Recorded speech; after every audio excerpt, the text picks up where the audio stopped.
Anggaran untuk kunjungan presiden dan anggaran untuk bantuan kemasyarakatan dari presiden berasal dari dana operasional presiden. Cawe-cawenya kepala negara. Nah, cawe-cawenya kepala negara ini, Mahkamah sebetulnya juga kita memanggil kepala negara, Presiden Republik Indonesia. Kelihatannya kan kurang elok. Halo, Assalamualaikum warahmatullahi wabarakatuh.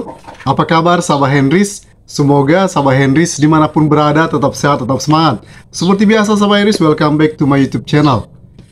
Sahabat Henrys, bagaimana? Apakah kalian sudah menyimak keterangan para menteri yang dihadirkan di sidang MK kemarin? Ada 4 menteri kan? Paling menyita publik dan FYP di TikTok, keterangan dari Menteri Keuangan Sri Mulyani. Apa itu? Kita simak dulu, nanti kita akan coba bedah dan berikan pendapat dari keterangan Sri Mulyani ini. Dan banyak warga yang misunderstanding, salah paham tentang dana operasional. Itu banyak mengatakan memakai dana pribadi presiden. Apakah betul? Nanti akan kita ulas sahabat ya. Tapi sebelum itu, bagi kalian yang belum mampir ke channel YouTube Henrys Media ini, jangan lupa tekan tombol subscribe di bawah, like, komen, dan juga share ke media sosial sahabat semua. Oke? Yuk kita simak dulu penjelasan dari Menteri Keuangan Sri Mulyani berikut ini tentang sumber dana bansos dan kunjungan kerja Presiden Jokowi. Check it out. Telah disampaikan oleh Bapak Menko tadi bahwa bantuan kemasyarakatan dari Presiden bukan merupakan bagian dari Perlinsos. Anggaran untuk kunjungan Presiden dan anggaran untuk bantuan kemasyarakatan dari Presiden berasal dari dana operasional Presiden yang berasal dari APBN. Dana operasional Presiden diatur oleh Peraturan Menteri Keuangan 48/2008 yang diubah dengan Peraturan Menteri Keuangan 106 tahun 2008. Sementara dana kemasyarakatan Presiden diatur dalam Peraturan Menteri Sesnek nomor 2 tahun 2020.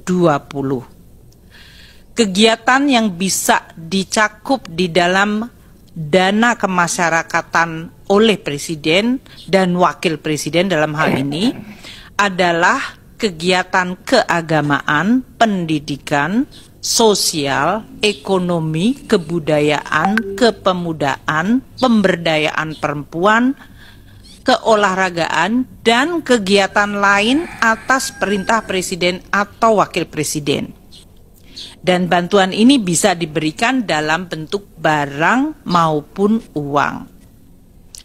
Untuk ilustrasi, tahun 2019 dana operasi Presiden, ini adalah 110 miliar anggaran, realisasinya 57,2 miliar atau 52%. Tahun 2020 alokasi anggaran 116,2 miliar, realisasi 77,9 miliar atau 67%.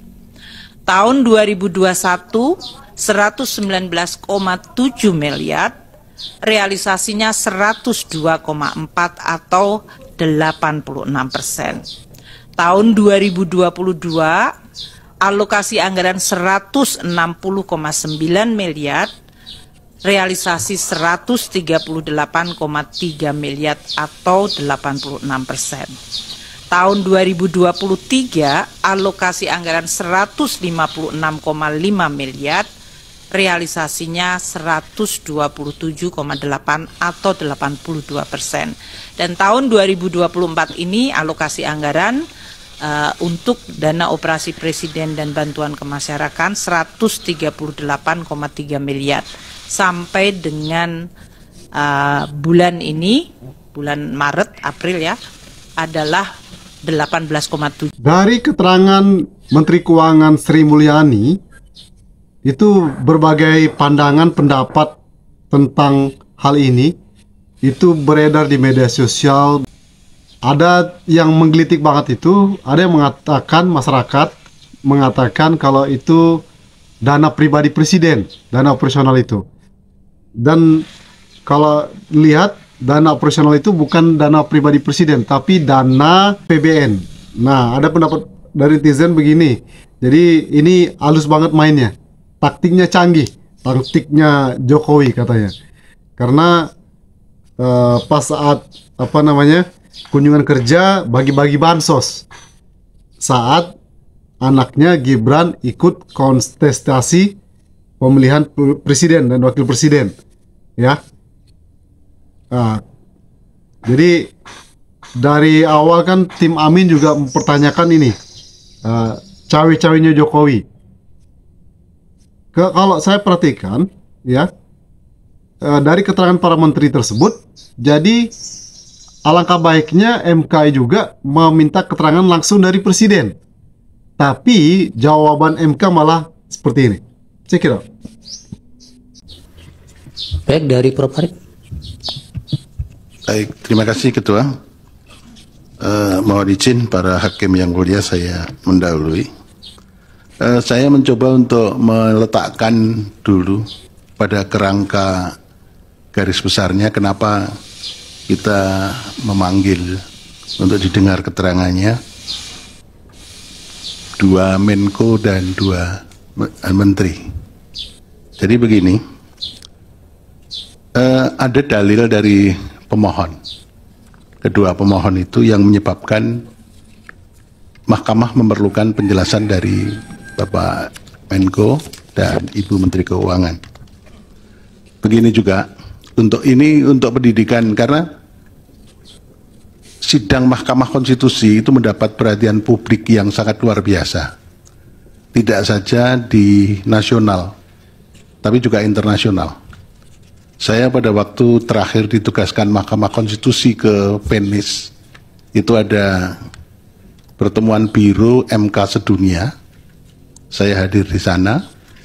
Para ketua asosiasi MK yang hadir di situ dari seluruh dunia, benua-benua itu mewakili benua-benua, menanyakan kepada saya mengenai Pilpres dan Pileg di Indonesia. Jadi ini mendapat perhatian yang sangat luas, sehingga ada pendidikan sosial, ada pendidikan politik yang harus kita lakukan dalam persidangan ini. Oleh karena itu, perlu saya sampaikan, ada payung yang harus saya sampaikan atau kerangka yang harus kita sampaikan dulu. Kehadiran Bapak Menko dan Ibu Menteri ini kenapa tidak disumpah? Mungkin ada pertanyaan itu. Beliau itu tidak disumpah karena sumpah jabatan yang dilakukan di istana pada waktu dilantik menjadi menteri melekat sampai pada waktu memberikan keterangan di persidangan ini. Jadi Bapak Menko dan Ibu Menteri itu memberikan keterangan di sini di bawah sumpah di pengadilan.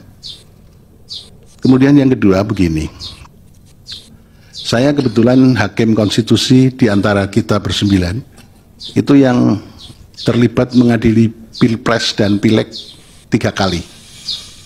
Jadi saya mempunyai pemahaman yang agak komprehensif, mendalam. Pilpres kali ini lebih hiruk pikuk. Pilpres kali ini diikuti dengan beberapa hal yang sangat spesifik yang berbeda dengan Pilpres 2014 dan Pilpres 2019. Ada pelanggaran etik yang dilakukan di Mahkamah Konstitusi, dilakukan di KPU, dan banyak lagi yang menyebabkan hiruk pikuk itu. Nah, yang terutama mendapat perhatian yang sangat luas dan kemudian didalilkan oleh pemohon itu cawe-cawenya kepala negara. Nah, cawe-cawenya kepala negara ini, Mahkamah sebetulnya juga kita memanggil kepala negara, Presiden Republik Indonesia. Kelihatannya kan kurang elok. Karena Presiden sekaligus kepala negara dan kepala pemerintahan. Kalau hanya sekedar kepala pemerintahan akan kita hadirkan di persidangan ini. Tapi karena Presiden sebagai kepala negara, simbol negara yang harus kita junjung tinggi oleh semua stakeholder, maka kita memanggil para pembantunya. Dan pembantunya ini yang berkaitan dengan dalil pemohon. Kenapa kita panggil? Itu karena begini. Dalil pemohon mengatakan keberpihakan lembaga kepresidenan dan dukungan Presiden Joko Widodo dalam Pilpres. Nah, itu kemudian memunculkan beberapa hal. Satu, cawe-cawe yang sudah saya sebutkan tadi. Kemudian keterlibatan ASN, TNI, Polri yang tidak netral. Tidak ada sangkaan, dugaan PJ Gubernur, Bupati, Wali Kota yang PJ itu juga ikut bermain di situ. Ini sangkaan atau dugaan yang perlu dibuktikan di persidangan ini. Kemudian ada peran serta lurah kepala desa juga yang ikut cawe-cawe, ikut menggalang massa, dan kemudian bansos yang dianggap mempunyai korelasi dengan elektoral. Tapi ternyata dari berbagai diskusi, bansos itu elektoral lebih berkaitan, dalam persidangan ini muncul, lebih berkaitan dengan elektoral pada pileg legislatif. Oke, apakah ini tanda-tanda gugatan yang dimohonkan oleh tim Amin dan TPN Ganjar Mahfud itu akan dibatalkan oleh MK atau bagaimana? We will see, Sahabat Henrys ya. Kita lihat nanti endingnya. Ini nanti kita akan tunggu kesimpulannya. Tapi ada juga pendapat yang positif. Insya Allah gugatan itu akan dikabulkan, minimal Gibran didiskualifikasi. Seperti itu kira-kira. Tapi bagaimana menurut kalian, komen di bawah ya. Ya kalau saya sih alangkah baiknya Presiden juga memberikan keterangan langsung, jangan hanya menterinya. Bener gak? Setuju gak sama Henrys? Ya, oke, itu saja video kali ini sama Henrys. Thank you for your attention. One more time, don't forget to subscribe, like, comment, and share. See you in the next video. Wassalamualaikum warahmatullahi wabarakatuh. Bye bye.